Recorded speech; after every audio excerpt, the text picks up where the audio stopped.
Praise the Lord, all. Let us listen to God's word of the day. It is God who arms me with strength and makes my way perfect. 2 Samuel chapter 22 verse 33. ఈ దినపు దేవుని వాక్యము. దేవుడు నాకు బలమైన కోటగా ఉన్నాడు. ఆయన తన మార్గమునందు యథార్థవంతులను నడిపించును. 2 సమూయేలు 22వ అధ్యాయము 33వ వచనం. आज परमेश्वर का वचन. यह वही परमेश्वर है जो मेरा अति दृढ़ किला है. वह खरे मनुष्य को अपने मार्ग में लिए चलता है. 2 शमूएल 22वां अध्याय 33वां वचन. ഇന്നത്തെ ദൈവവചനം.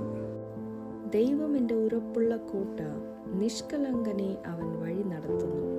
2 ശമൂവേൽ 22:33.